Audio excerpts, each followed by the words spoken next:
Welcome to Discussions of Music, Healing, and Consciousness with your hosts Chris Noble and Bill Protzmann. On this podcast, Chris and I offer a spontaneous, ongoing conversation about how music is intertwined with healing and consciousness. We hope this podcast will cultivate your knowledge and curiosity, inspire your own study and practice of the musical and healing arts, and that your contribution to advancing world consciousness will be satisfying for you and transformative to those around you. Let's get started. Or I can start if you want, and then you can. That's all right. We can both. I'll start. We'll both start, and then we'll stop and go back and do it the right way after we've done it. Exactly. So Chris and I, who are not comedians, are trying to make an episode here about music and humor. And I kind of, we were batting ideas around, and this one crossed my mind just so profoundly because so much of what used to be stand-up comedy has been canceled. Oh yeah, right. God. And there's some funny people out there. Oh yeah, just hilarious people that they're no longer, politically acceptable. And as we record this, we have all kinds of kerfuffle going on because of the opening ceremonies and in the Paris Olympics.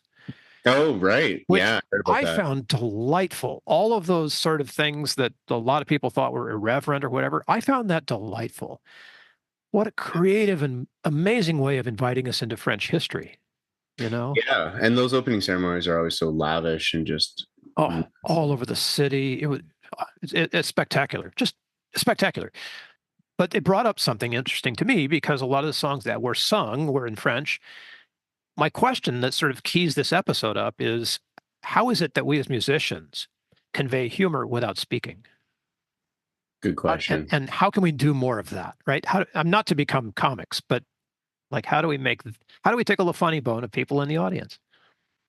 There's so many fun ways to kind of do that musically over the years. There's been little ways you can accent things maybe musically with some tongue in cheek perhaps, or there's funny music really. I have a film background as well, and I've done some scores for comedies, and when you're writing music for a comedy, it's just as important, if not maybe more important than a lot of other movie genres, because that music completely colors the tone of the lines and the delivery of the jokes.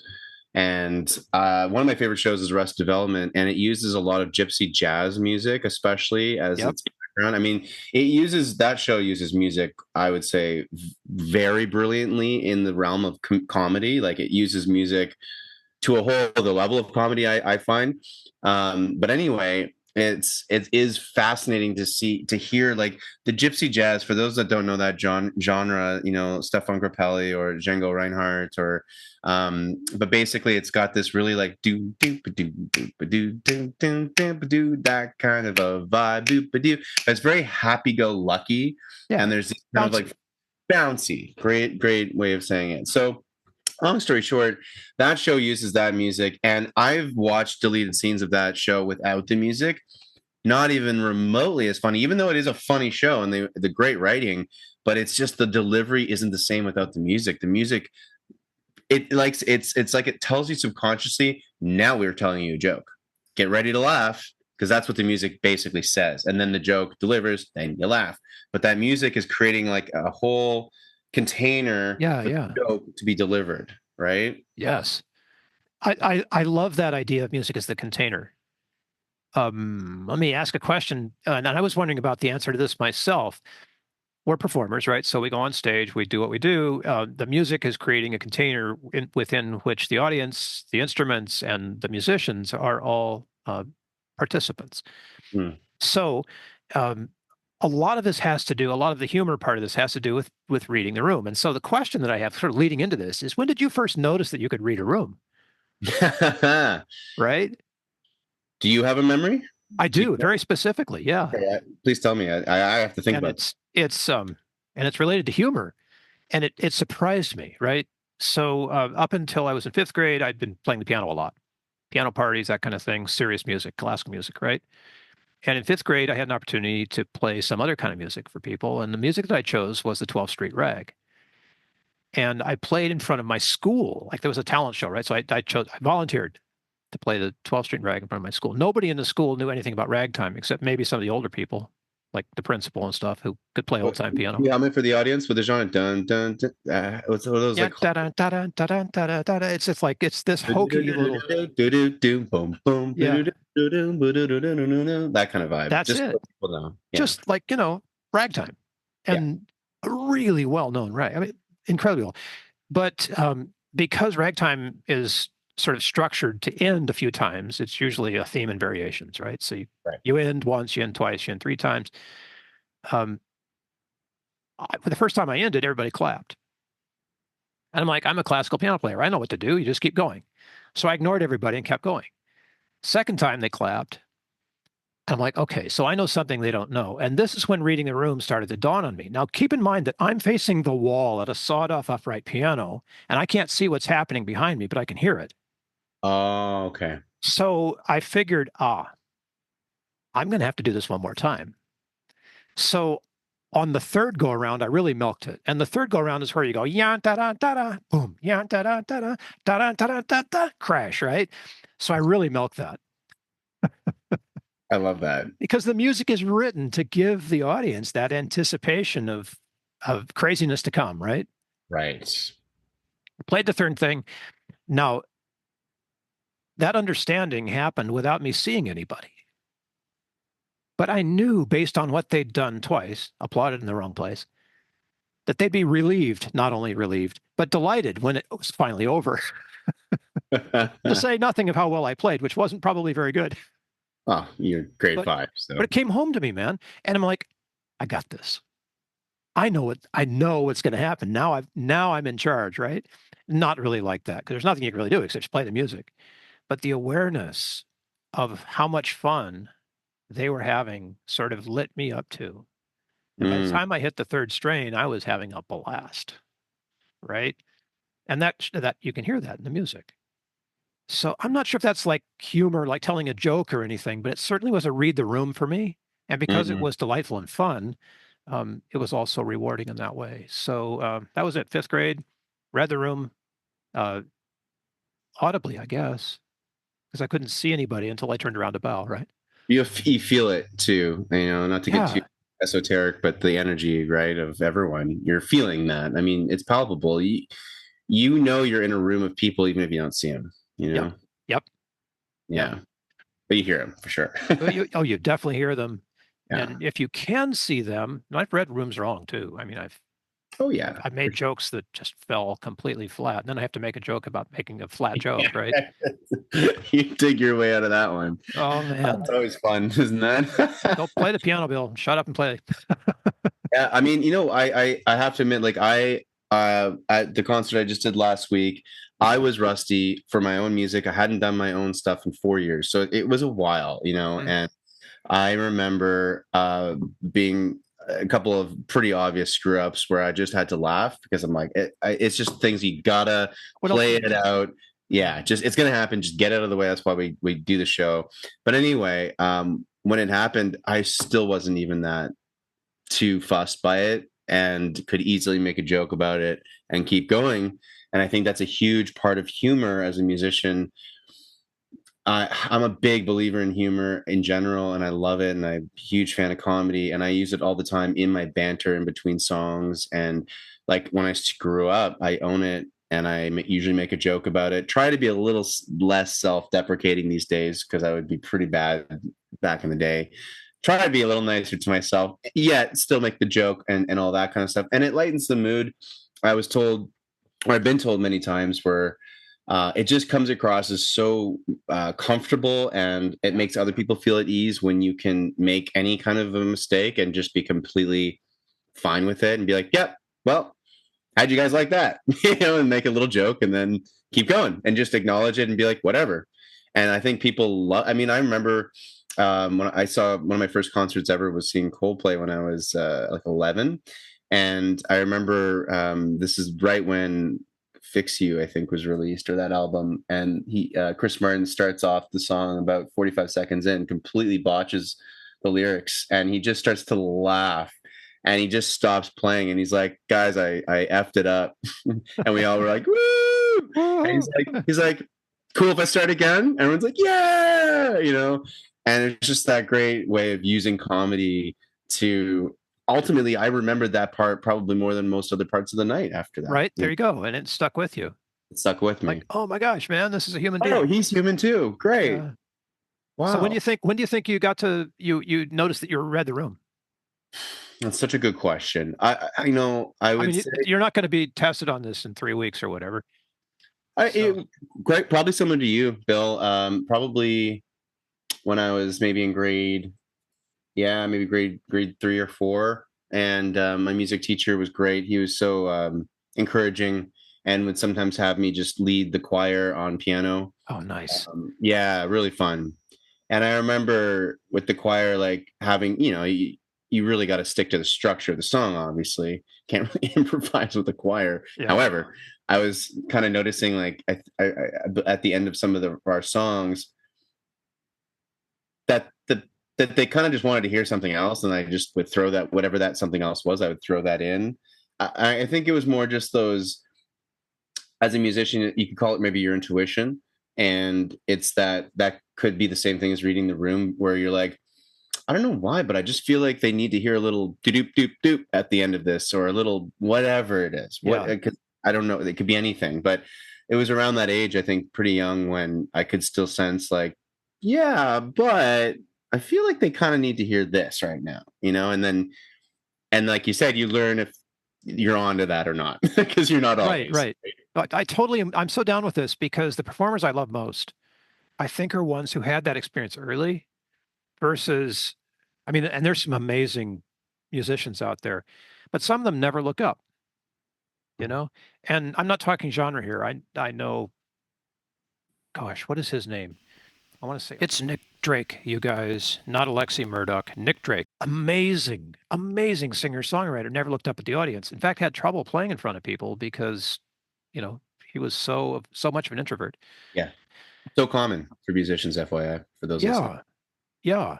There's this sense of vulnerability that we have in performance that always has to be balanced against the sense of sort of constructed extroversion, Yeah, that we want to put into the music. And if the music isn't doing that on its own, and leading us there, like the way a powerful piano concerto might, or the way an incredible, I don't know, what's the feel, give me a feeling of power that you get, like playing EDM or something like that. There's things that yeah, just, rock anthem. I don't oh, know. they just get into you, right? Yeah, yeah, yeah. And that feeling of power kind of pulls it out of us. And if we can't make that happen, if we can't meet that invitation, performance falls flat. But most of the time, if you're playing that kind of music, it's in there, so you can do it. But there are places where, sometimes it just doesn't connect, and you're stuck. And if you know how to finesse that, you can turn it into one of those things like the acrobats. You fail twice and succeed the third time. Yeah, You know, don't want to make the same mistake twice, but that happens all the time in jazz improv. And for sure. sometimes Most it's people so won't pick up on it. obvious, people on the bandstand looking around at you like, dude, was that for real? And you're like, yeah, watch me do it again. Yeah, here we Yeah, go. right.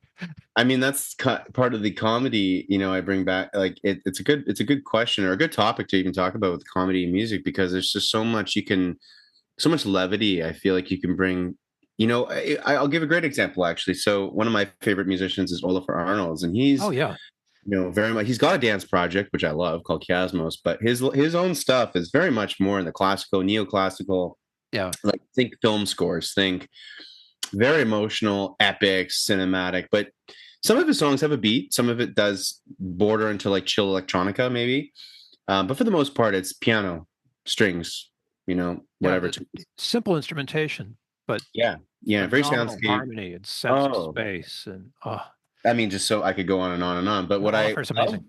what I was surprised, really taken aback, and pleasantly surprised with him when I saw him live in Toronto years ago, was his comedy. He's really funny.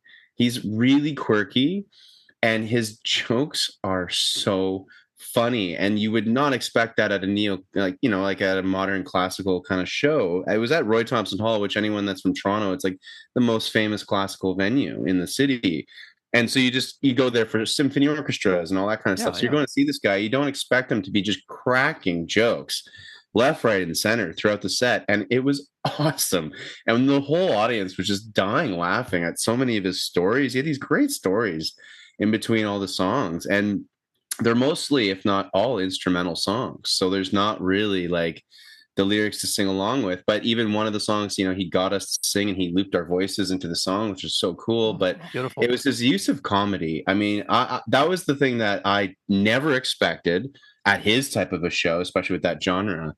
Blew me away, and I'll never forget it because of that. His comedy was perfect. It added such a nice dynamic to the entire musical experience. If you're listening to this and you're a musician, you want to try to get more uh, levity into your stage presence or have more ease there, write us, let us know. I've been thinking for, I don't know, years now about taking improv classes, like acting improv classes. Those are My wife's great. mother is doing that at age 70 something, and she's having a ball. But anything that gets us out of our musical selves on stage is probably a good thing, Chris, because we got to be relatable as human beings, as well as as making the music that people are there to hear. And it's important to have that ease, I think is what the word I want. Be Definitely. comfortable enough with yourself to make a bad joke and have it fail, Yeah. and still recover and play. It's a skill, and that one only really comes with practice and time. Yeah. And you got to just that run really happens over time. But it's true. It's a really good point. I think every art form really has it. They're all kind of cross pollinating. Yeah, yeah. Painting and drawing for me reminds me to really come back into the mentality of the student rather than the teacher, or it really comes like, because I'm like the least gifted in the visual arts. So for me, when I do them, the benefit is that I really have no clue what I'm doing. So it really shuts my brain off. I can go into very childlike, pure creativity. And then on the opposite, acting, like you said, and film, like that part of my life has really helped with the onstage performance stuff and working in theater and being in plays and stuff when I was younger. Like that stuff just completely, and even doing the DJ stuff now, like Yeah. I find like parts of my theater, training and parts of like filmmaking coming in. You're like, what is going on? This is great. Like everything kind of fusing together. And even outside of that, actually, my experience with business and entrepreneurialism and going to networking events and being an entrepreneur and that side of my life, especially my 20s and early 30s, that kind of comes into play in a performance when you're working the room, right? And Yes. you're Yes. that even parts of like the business side of my life have come back into my musical performances, believe it or not. All of it all affects itself, but it's a good point to bring up. Yeah, improv's fun.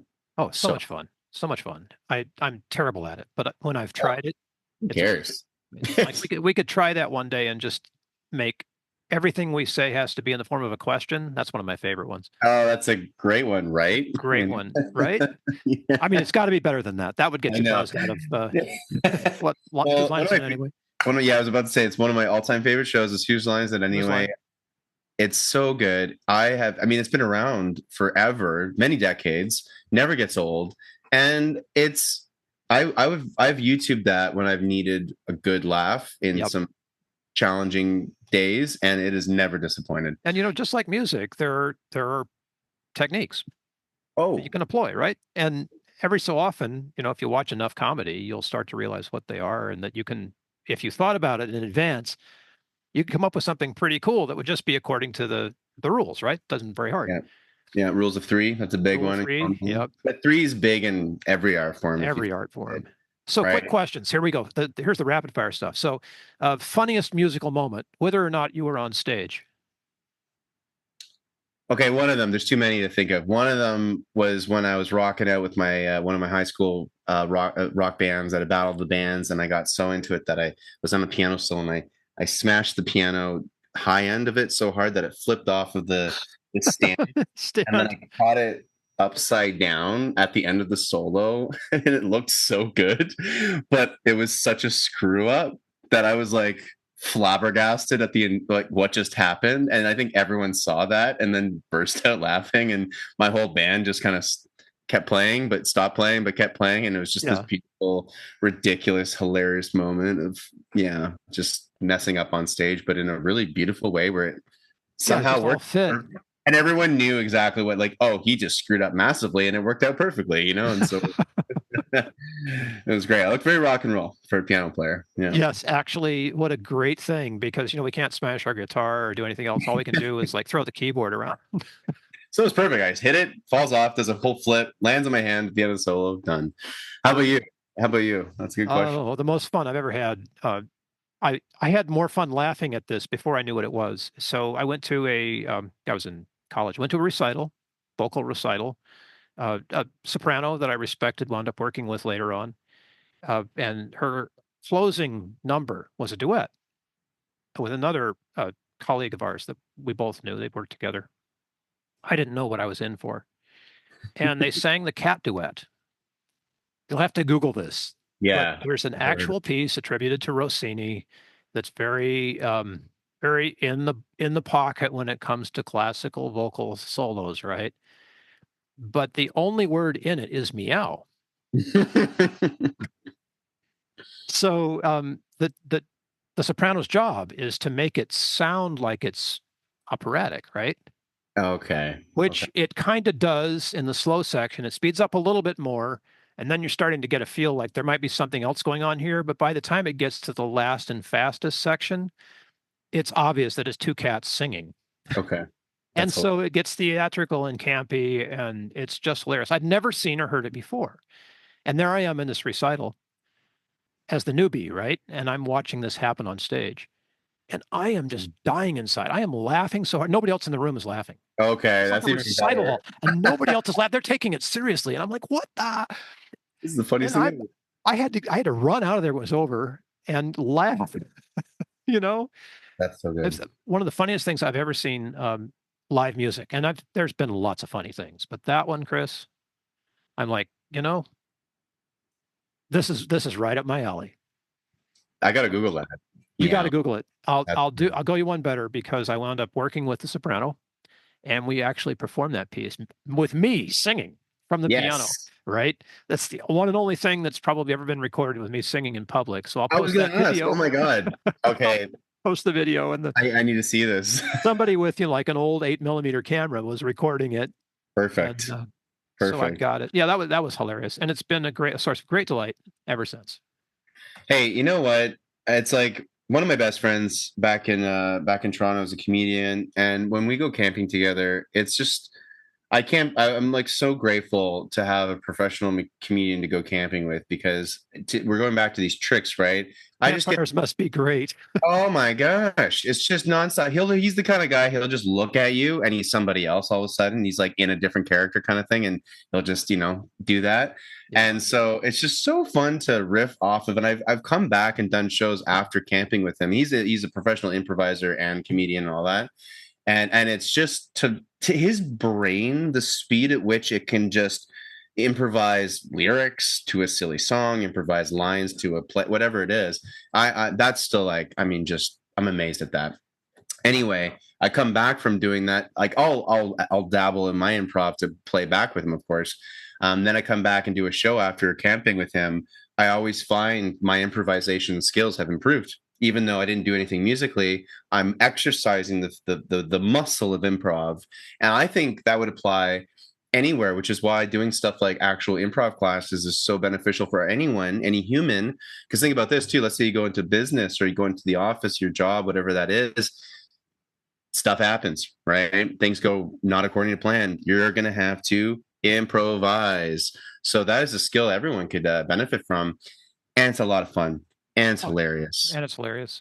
I you think there know? must be something about humor that unlocks the learning ability that we I've have. heard it's also a sign of higher intelligence. Oh, that makes sense to me. Sure. Right, among just creatures, like when they have a sense of, I think like elephants have a sense of humor, and there's other animals in the animal kingdom that have like like are can laugh, and Yeah. appreciate. Play tricks on people. Oh yeah, they're great at that. But yeah, it's what makes us human, and it's so important. And just because you're a musician or you're playing music doesn't mean you have to take it so seriously. And even if your music is serious, like Olafur Arnold's, which I would say it's serious music, but Oh, he's the least serious person I think I've ever seen. Like, it's shout fantastic. out to his fellow Icelander, let's call it that, Dottie Freyr, who Oh, is so amazing. He's like a lyric tenor. Maybe his range is higher than that because I heard him sing some pretty low stuff too. But his videos are a scream, and he delivers them so deadpan, but you know inside he's cracking up, right? and Iceland is, I've always had such a love for that place. There's something in the Isn't water it there. though? Yeah, from Bjork. I was like, Bjork, who's that? But York, wow, Sigur wow, Rós, yeah. Mom, Olafur Arnold's, and the list keeps going and going on. I used to have a whole like playlist just of Icelandic artists, and there's a ton of them. I mean, and the population is tiny, like Oh it's yeah. only like 4 million or Per something. capita, I mean, it's a great place to be a musician or an actor. Yeah, it's world class World studios, class, world and class. it's a place I've always wanted to visit. I've been in love with the music from that place. I've yet to visit. So, hey, anyone Hey, listening, you know what? living in Maybe we ought to take Iceland, a tour. Let's go to Iceland. let's do it. Uh, Let's do it. so here, what Hey, my I will sort of modify my normal salutation. Just say, go out there and have some fun, everyone. And that's not original to me. My mom told me that for years, and every time I walk on stage, I take fun with me. So let's do that more intentionally and see if we can make that work for all of us. heck yeah. Fun, fun, fun. My mantra these days is peace, play, and presence. There we So go. three P's. Just enjoy it, everyone. Have fun. And thank you so much for listening to a hilarious episode of Discussions of Music, Healing, and Consciousness. Ba-dum-bum. But um, Aho.